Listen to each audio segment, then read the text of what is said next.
Okay, we are on filmsgonewild.com. My name is John Wildman, and we are going to talk to the director Cindy Abel. Her film is Surviving the Silence, which is screening. It's been screened at a few festivals, quite a few festivals. But right now, it's at the Oxford Film Festival. And Cindy, welcome to the show. Thank you. It's great to be here. Absolutely. So we always started off by having our filmmaker introduce our audience to the film. We were assuming they have not had a chance to see the film as yet. So tell us about Surviving the Silence. Surviving the Silence is the true story of two women in love who helped change military policy. It explores how a colonel in the army who was forced to expel another colonel who had admitted that she was a lesbian found a way to do so in a way that ended up not only was the kicked out colonel reinstated, but it was the beginning of change towards repealing the don't ask, don't tell anti-gay policy in the US military. You know, it's funny that you know how I talk about documentaries. You know, they're in documentaries that are just a pleasure to watch. Documentaries that that literally tell you something you don't know. Oftentimes, I say it's like you thought you knew, but you didn't really know. And then there are documentaries that I think, and I don't think it's overstating it, that I think are just freaking important. And Surviving the Silence, I think, falls into that category that I would categorize as a film that is legitimately important. And again, like I said, I want to be careful on how I state that because it comes off, it can come off as, oh great, it's a broccoli movie, kind of thing, right? Right. But that's not the case. It's just these two women are so amazing, and their partners as well. But just the profiles. There could have been two separate films. There legitimately could have been two separate films. But of course, the magic of this is the intersection. And how their stories interweave and influenced each other.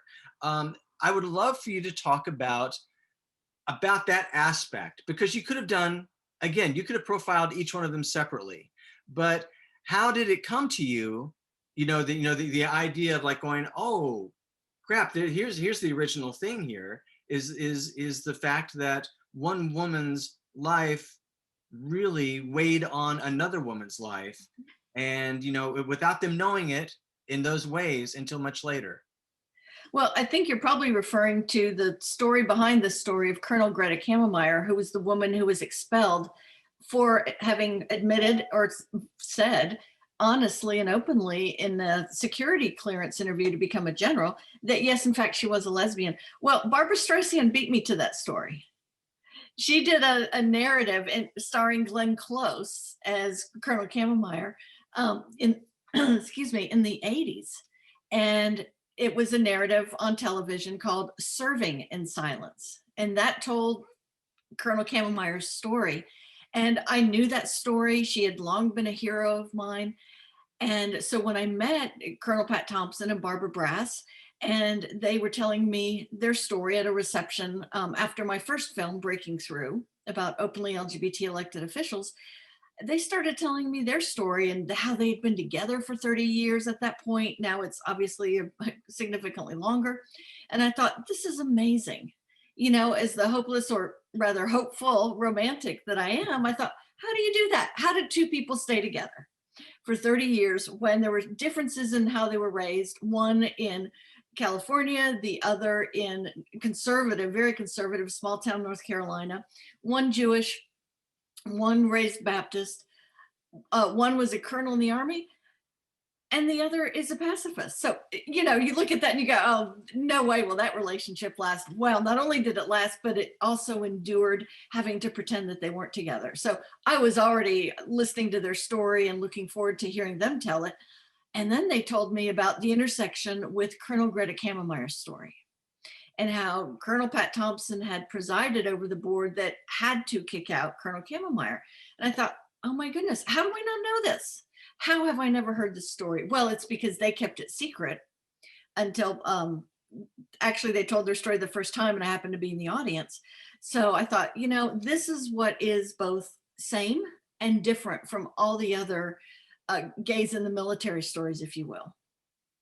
Because yes, they, like so many other couples did and continue to in and out of the military for their own safety and survival, pretended that they weren't together and pretended that they weren't gay or lesbian. We've heard that story before. You know, every story both has nuance and is also universal. How do couples survive? But then here's this untold part that really makes it different and ratchets up the tension of what it means to have to pretend to be someone that you're not. And then suddenly you're faced with this impossible situation. Right, right. And the other thing, I was looking forward to talking to you about this because I also am always fascinated by um, how, as documentarians, a film is shaped, the story is shaped, because you have, um, the wonderful conversations with the two of them, with Pat and Barb, and then and you're cutting back and forth to photographs to video to whatever to illustrate the points that they're making.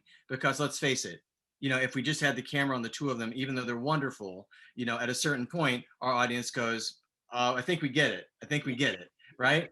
And so as a documentarian, you're like, well, I need to underline the points. I need to illustrate the points. I need to do it. So talk about your approach to it, and how you shaped the story that ultimately became the film.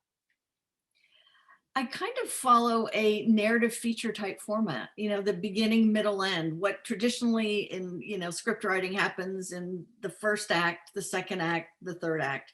And so that's part of my guiding outline, if you will. And then, like you said, I love these women with all my heart, and they've become heroes of mine throughout this process. And I didn't want to just see talking heads. I mean, this, to me, a documentary film has the opportunity to do something different than just a journalistic type interview. And so they were so gracious, John, in giving us, as you can tell, so much archival material that we could use. And I believe in using B-roll not only to illustrate what's being told and what's happening on screen, but also to be evocative, if you will, to help convey the emotions that these women are feeling. And, as you remember, they're very open and generous in reliving the painful parts of their lives and in sharing what it was like for them, which, is kind of hard to do, because it's like tearing open that wound yet again. And so we interwove some of their own personal archives, if you will, as well as other archives of what was happening at the time. And because we wanted to keep it fresh and also bring it into the contemporary world of filmmaking, we used some animation. Mm-hmm. And so we wove all of that together in a way that I hope, really reflects the times of which they were speaking. The B-roll, the music in the 40s is different than the music in the B-roll in the 90s or the, 2014 and 15. So that is my approach to it, because I want to use all the elements that as a filmmaker we can bring in to really enhance the experience of the viewer so they can experience what it was like for us as a film crew connecting with these women and hearing their stories. Okay, so I often talk about like there are two basic approaches here. There's one, either we you map out your story, like you say, your three act structure, so to speak, kind of thing, and then you plug in the stuff that you need to to illustrate each point, to highlight each point, what have you. Or some documentarians, they just start interviewing and they start exploring and investigating, and it takes them to a place, what have you. All right, so if you're in that former category, I love finding this out from filmmakers. If you're in that former category where you've mapped it out and at least in a general sense, and you have an idea, on this particular film, on Surviving the Silence, was there a tough get? Was there as far as like finding background footage, stuff or whatever, to really highlight a point? Was there a point in the filming where you're going, this thing is terrorizing me because I just need this thing right before this interview or what have you? Was there anything like that you had to deal with? Well, let me clarify one thing. I do use the 3-act structure or the 5-act structure, depending on how you Right. perceive it. But that's basically taking the footage we have and retrofitting it into that structure. So I knew in general what I wanted to explore, their lives, what shaped them, how did they come to such a place where they could be the kind of women that they were, both in their personal relationships and in their professional careers. How did that happen? And so I wanted to explore that and their growth throughout.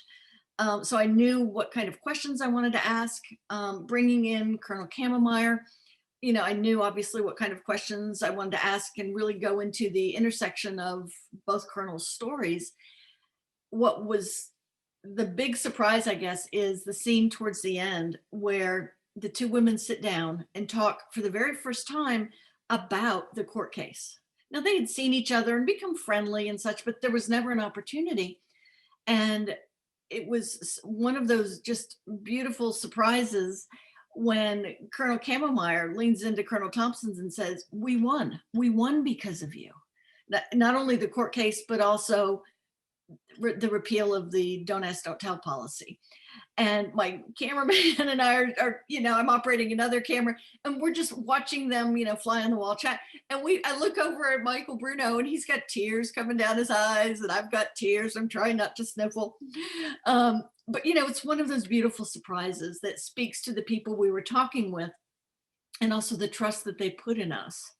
So we didn't have a problem finding like the archival material that we needed.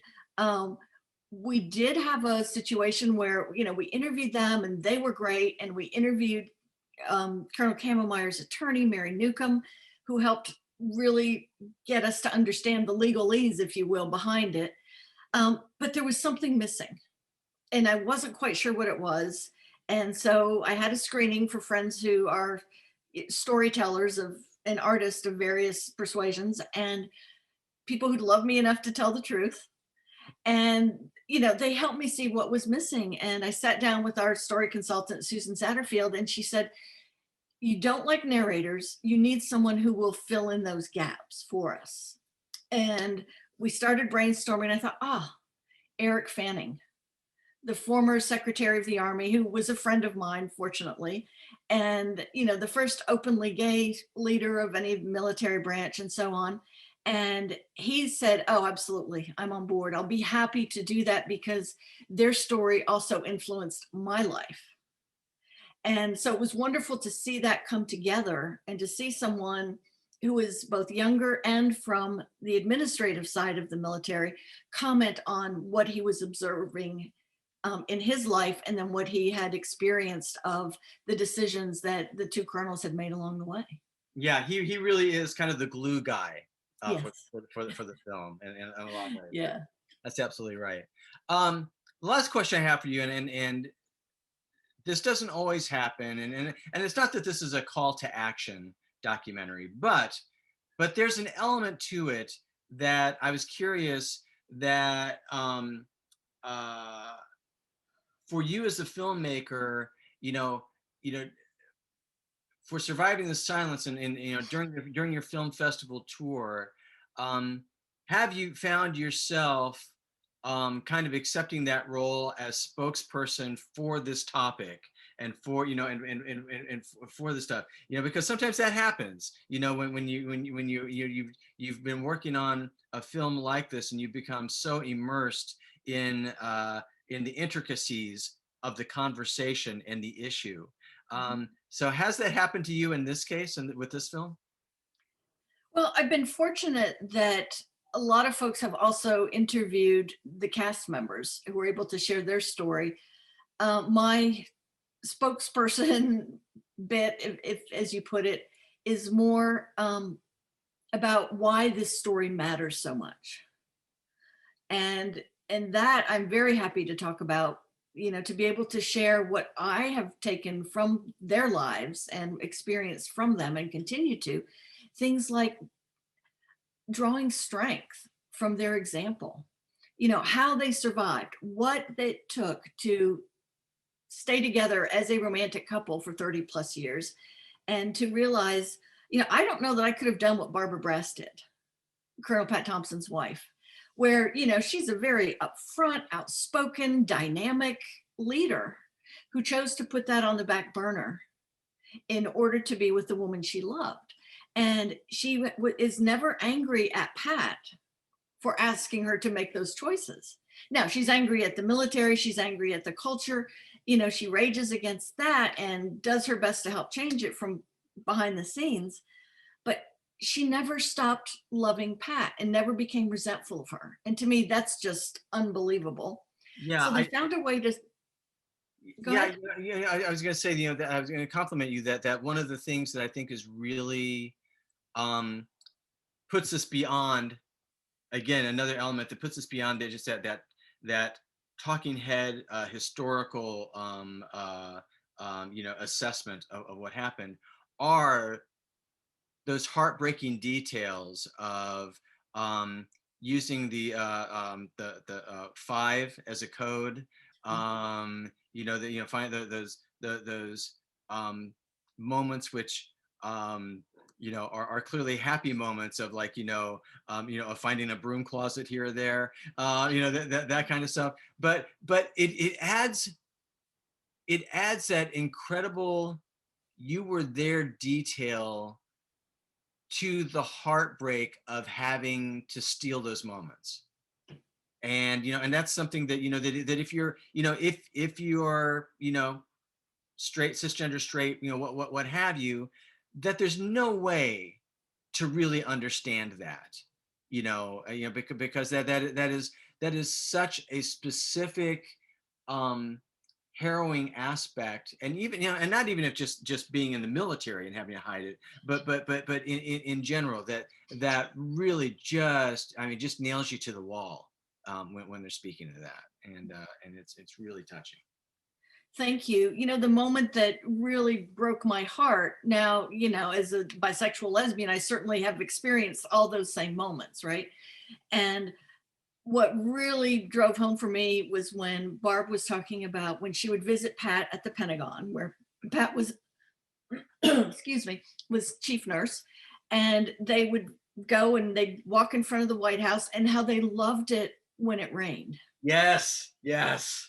And it's like, think about that, because that is a moment when people really don't pay attention to two people huddled under an umbrella. Without the umbrella, it's a completely different experience. Yeah. And there was no way to, we thought about reenacting, we thought about, this, that, and the other thing, but it was really animation that could break down, get to the bare bones of what that experience is, just in, raw and revealing. And yeah, that, as you can tell, I get emotional when I think about that, because that I'm more too. than I'm too. anything. Thanks, Cindy, for taking me back there. Yes. But again, that is the thing, is that we can intellectualize, and we can discuss in a with a distance of going, oh, that must have been terrible, or what have you. But yeah, but having those moments crystallized within the midst of the historical narrative, just again, like I said, it nails you to the wall, because you go, oh, that's something I wasn't thinking about when I was thinking about the machinations of the military. That's personal. That is hardcore personal. Mhm. So yeah. Um, Thank you. Again, the film is Surviving the Silence. We've been talking with Cindy Abel. The film, again, it's had a wonderful film festival run. It's currently screening at the Oxford Film Festival. Cindy, it's been really great talking about the film with you. Thank you. I really appreciate it. And I look forward to hearing more feedback from the audiences at Oxford Film Festival.